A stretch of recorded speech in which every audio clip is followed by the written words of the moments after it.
নমস্কার বন্ধুরা, সবাই কেমন আছেন? আমি বিনাল। আমি দীর্ঘ 5 বছরের বেশি সময় ধরে শেয়ার বাজারের সাথে যুক্ত আছি।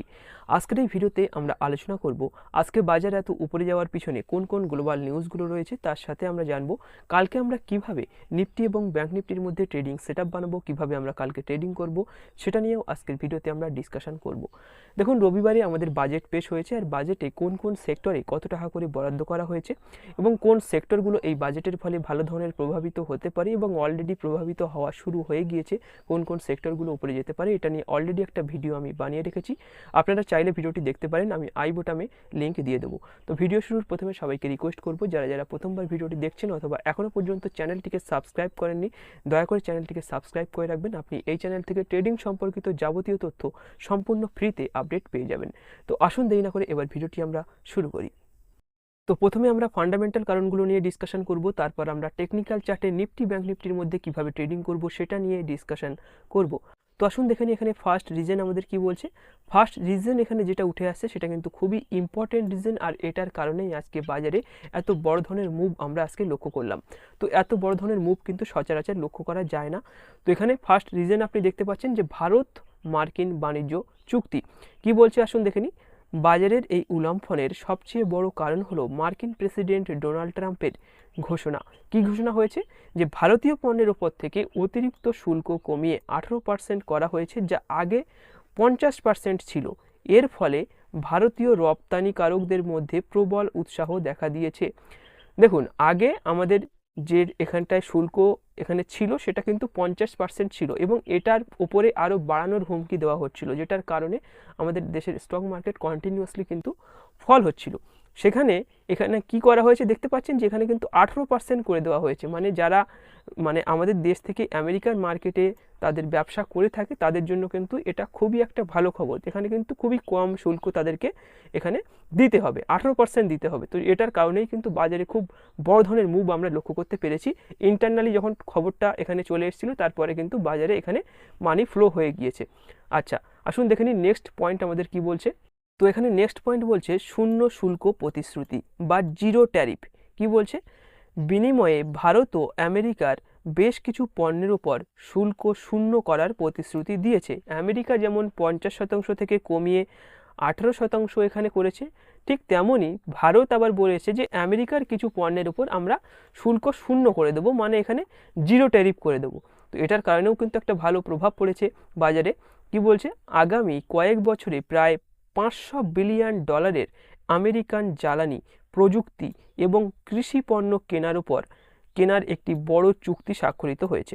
তাহলে বুঝতে পারছেন যে এখানে প্রথম কথা, এখানে শুল্ক শূন্য করে দেবে কিছু কিছু পণ্যের উপর, তার সাথে সাথে এখানে $500 বিলিয়ন কিন্তু আমেরিকান জ্বালানি, প্রযুক্তি ও কৃষি পণ্য এখানে ভারত কিনবে, ভারত কিন্তু তাদের থেকে কিনবে। তো বুঝতে পারছেন যে এখানে কত ভালো ধরনের একটা চুক্তি হয়েছে। এখানে কিন্তু আবার পুনরায় আগে যেমন একটা বন্ধুত্ব পূর্ণ একটা সম্পর্ক ছিল ভারত আর আমেরিকার ভিতরে, সেটা কিন্তু আবার এখানে ফিরে আসতে পারে, এটা আমাদের মনে হচ্ছে। এখন দেখা যাক মার্কেট কি রিয়াকশন দেখায় এটার উপরে। তো আসুন দেখে নিই নেক্সট পয়েন্ট আমাদেরকে কি বলছে।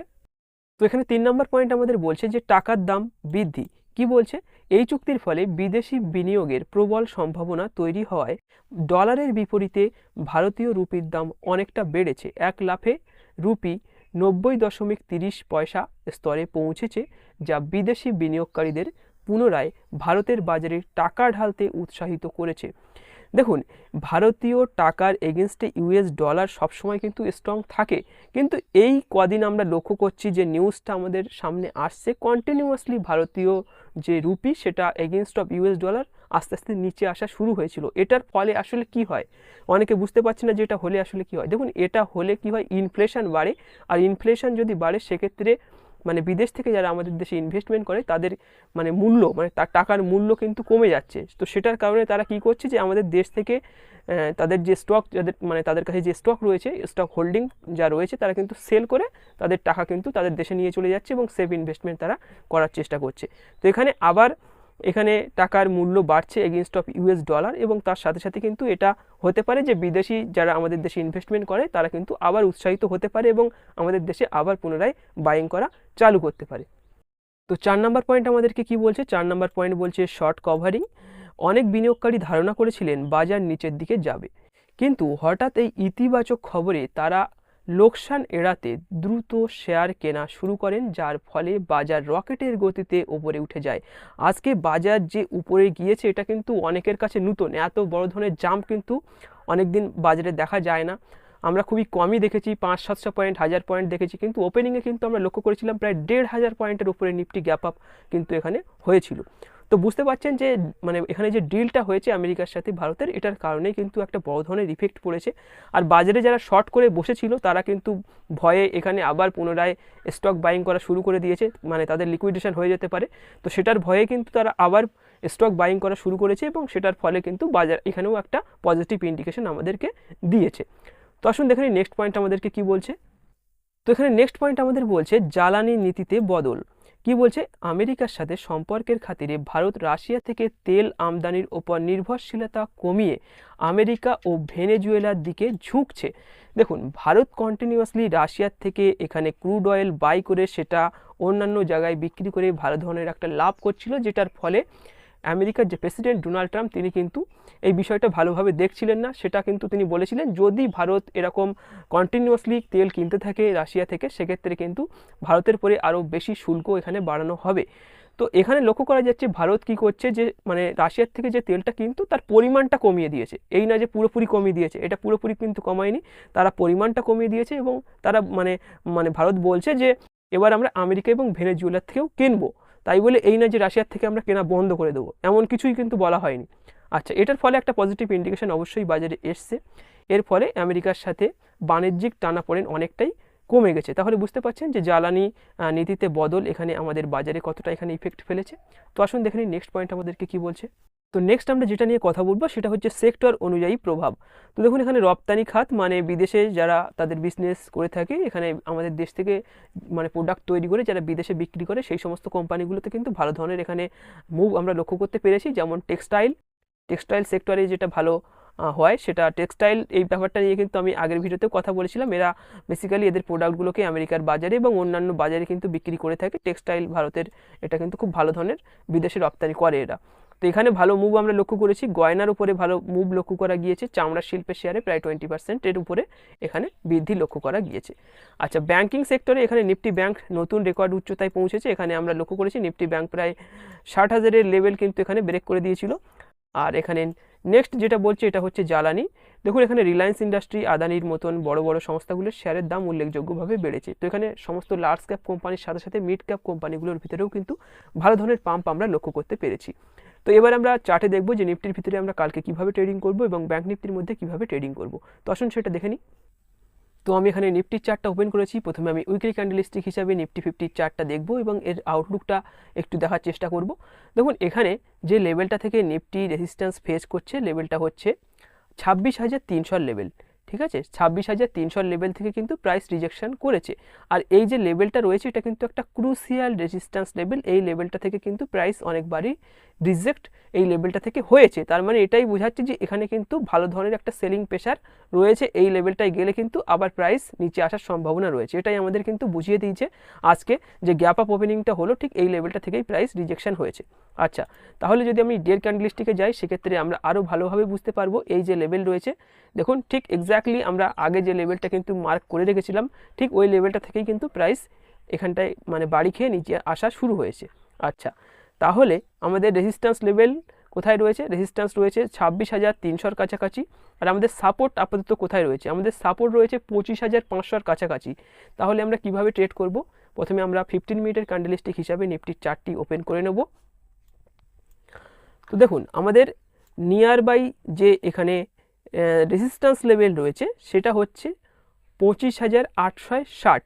ঠিক আছে, আমাদের রেজিস্ট্যান্স লেভেলটা হচ্ছে 25,860-এর কাছাকাছি এখানে আমাদের রেজিস্ট্যান্স লেভেল রয়েছে। আর সাপোর্ট রয়েছে 25,500-র কাছাকাছি। তাহলে আমরা কিভাবে ট্রেডিংটা করব? দেখুন, এখানে আমরা কোনো ধরনের শর্ট ট্রেড এই মুহূর্তে করব না। কিভাবে তাহলে ট্রেডিং করব? আমরা দুটো কন্ডিশনে এখানে ট্রেডিং করতে পারি। তো কেমন কন্ডিশন? ফার্স্ট কন্ডিশন হচ্ছে যে লেভেলটায় মার্কেট চলছে এই লেভেলটা থেকে যদি প্রাইস আস্তে আস্তে উপরে যায় এবং 25,862 যে লেভেল রয়েছে বা 60-এর যে লেভেল রয়েছে, এই 25,860-এর উপরে যদি কোনোভাবে বাজার চলে আসে এবং উপরে যদি কোনো ধরনের একটা বুলিশ ক্যান্ডেলস্টিক ক্লোজ দেয়, মানে এই যে লেভেলটা রয়েছে এই লেভেলটাকে যদি কোনো একটি ভালো ধরনের বুলিশ ক্যান্ডেলস্টিক ব্রেকআউট করে, সেক্ষেত্রে কিন্তু আমরা উপরের দিকে ট্রেড করব, মানে আমরা কল সাইডে এন্ট্রি করতে পারি এবং আমাদের টার্গেট হবে 26,000-এর কাছাকাছি কিন্তু আমাদের টার্গেট হতে পারে।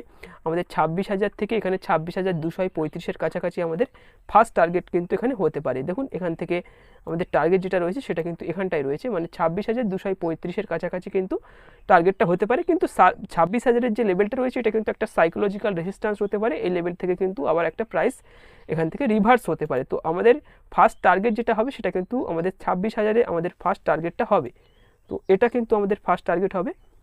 সেকেন্ড, আমরা কিভাবে ট্রেড করতে পারি, যে লেভেলটায় মার্কেট চলছে দেখিয়ে দেবো, যে লেভেলটায় মার্কেট চলছে ওই লেভেলটা থেকে যদি নিচে আসে এবং আমাদের যে এখানে সাপোর্ট রয়েছে সাপোর্টটা হচ্ছে 25,500-এর কাছাকাছি আছে, তো 25,500-এর উপরে যদি এখানটায় এসে কোনো একটা বুলিশ ক্যান্ডেলস্টিক তৈরি করে, সেক্ষেত্রে কিন্তু আমরা এখান থেকে আবার একটা কল সাইটে এন্ট্রি করতে পারি। তো এটাই হচ্ছে কারেন্ট অ্যানালাইসিস নিফটির। তো আমরা এই দুটি কন্ডিশনে নিফটির ভিতরে এন্ট্রি করতে পারি। একটা এন্ট্রি আমরা করতে পারি 25,860-এর উপরে, আর একটা এন্ট্রি আমরা করতে পারি 25,500-এর উপরে। 500-এর উপরে যদি এসে কোনো বুলিশ ক্যান্ডেলস্টিক তৈরি করে সেক্ষেত্রে কিন্তু আমরা এন্ট্রি করতে পারি। আদারওয়াইজ 860-এর উপরে যদি কোনো বুলিশ ক্যান্ডেলস্টিক ব্রেকআউট করে সেক্ষেত্রে কিন্তু আমরা নিফটির ভিতরে এন্ট্রি করতে পারি। তো আশা করি বুঝতে পেরেছেন নিফটির ভিতরে কীভাবে আমরা কাজ করব। এবার আমরা দেখব যে ব্যাঙ্ক নিফটির মধ্যে আমরা কীভাবে কাজ করব। তো আমি এখানে ব্যাঙ্ক নিফটির চার্টটা ওপেন করে নিয়েছি, উইকলি ক্যান্ডেলস্টিক হিসেবে দেখব। দেখুন ব্যাঙ্ক নিফটির ভিতরে কিন্তু আজকে ব্রেকআউট করে দিয়েছিল, আমাদের যে রেজিস্ট্যান্স লেভেল ছিল, কি রেজিস্ট্যান্স লেভেল, তো সেই লেভেলটাকে ব্রেক করে আরও উপরে চলে গিয়েছিল। ব্যাঙ্ক নিফটি এখানে 61,784-এর কাছাকাছি কিন্তু চলে গিয়েছিল এবং ঠিক ওই লেভেলটা থেকে আবার প্রাইস রিজেক্ট করে নিচের দিকে আসা শুরু হয়েছে। এবং আমাদের যে লেভেলটা ছিল এখানে আমরা যে লেভেলটা ড্র করে রেখেছিলাম, তো লেভেলটা কত, লেভেলটা হচ্ছে 60,000-এর লেভেল, আর 60,000-এর লেভেলের কাছাকাছি এসে কিন্তু আবার ক্লোজিংটা করে দিয়েছে। আচ্ছা, তো এখানে ভালো একটা বুলিশনেস লক্ষ্য করা যাচ্ছে। তো কিভাবে ট্রেড করব আসুন দেখে নিই। তো ডের ক্যান্ডেলস্টিক হিসাবে যদি দেখি সেক্ষেত্রে আপনি দেখতে পাচ্ছেন যেখানে একটা সাপোর্টের ওপরে কিন্তু আপাতত ব্যাঙ্ক নিফটি রয়েছে। তো এখানে কিভাবে ট্রেড করব, আর এখানে আমরা 15 মিনিটের ক্যান্ডেলস্টিক হিসাবে প্রথমে আমরা ওপেন করে নেব। তো 15 মিনিটের ক্যান্ডেলস্টিক হিসাবে ওপেন করার পর দেখুন এখানে আমরা সেম এখানে আমাদের একটা সেটআপ বানাবো, নিফটিতে যেমন বানালাম ওরকম ধরনেরই একটা সেটআপ আমরা এখানে বানাবো। দেখুন ব্যাঙ্ক নিফটি যে লেভেলটা এখানে ট্রেড করছে এই লেভেলটা থেকে যদি উপরে আসে, ব্যাঙ্ক নিফটি যে লেভেলটা ট্রেড করছে এই লেভেলটা থেকে যদি উপরে আসে, এখানে 60,234-এর যে লেভেলটা রয়েছে, ঠিক আছে, তো 60,234-এর উপরে যদি কোনো একটা বুলিশ ক্যান্ডেলস্টিক ক্লোজ করে দেয় ব্যাঙ্ক নিফটির, সেক্ষেত্রে কিন্তু আমরা লং সাইডে এন্ট্রি করতে পারি। এবং আমরা যদি ব্যাঙ্ক নিফটি এই যে লেভেলটায় মানে ট্রেড করছে ওই লেভেলটা থেকে যদি নিচে আসে এবং এখানে 59,787-এর একটা লেভেল রয়েছে, তো এটা কিন্তু এর লো ছিল, ঠিক আছে, তো 59,787-এর যে লেভেল রয়েছে ঠিক এই লেভেলটায় এসে যদি কোনো বুলিশ ক্যান্ডেলস্টিক তৈরি করে সেক্ষেত্রে কিন্তু আমরা আবার একটা লং সাইডে এন্ট্রি করতে পারি। এই মুহূর্তে শর্ট করব না, বাজারে একটা খুব ভালো ধরনের বুলিশনেস লক্ষ্য করা যাচ্ছে, সেই জন্য কিন্তু আমরা এখানে লং সাইডেই ট্রেডিংটা করব। তাহলে বুঝতে পেরেছেন যে কিভাবে আমরা ব্যাঙ্ক নিফটির মধ্যে ট্রেড করব। এখানে আমি সিম্পলি বলে দিলাম, যদি ব্যাঙ্ক নিফটি 60,234-এর উপরে কোনো বুলিশ ক্যান্ডেলস্টিক তৈরি করে সেক্ষেত্রে কিন্তু আমরা লং সাইডে এন্ট্রি করতে পারি। আদারওয়াইজ আমরা ওয়েট করব, যদি ব্যাঙ্ক নিফটি এখানে 59,787-এর যে সাপোর্ট রয়েছে এই সাপোর্টের উপরে এসে যদি কোনো ধরনের বুলিশ ক্যান্ডেলস্টিক তৈরি করে সেক্ষেত্রে কিন্তু আমরা লং সাইডে এন্ট্রি করতে পারি। তো আশা করি ওভারঅল সিনারিও আপনি বুঝতে পেরেছেন, নিফটির ভিতরে কী কন্ডিশন রয়েছে, ব্যাঙ্ক নিফটির ভিতরে কী কন্ডিশন রয়েছে, অল ওভার গ্লোবাল মার্কেটে কী সেন্টিমেন্ট চলছে, সব কিছু আজকের ভিডিওতে ডিটেলসে ডিসকাশন করলাম। তো আজকের এই ভিডিওটি এখানেই শেষ করব। ভিডিওটি ভালো লাগলে অবশ্যই ভিডিওটিকে লাইক করবেন, বন্ধুদের সাথে শেয়ার করবেন এবং আপনি যদি আমাদের ইউটিউব চ্যানেলে প্রথমবার ভিজিট করেন সেক্ষেত্রে অবশ্যই চ্যানেলটিকে সাবস্ক্রাইব করে পাশে থাকবেন। ধন্যবাদ।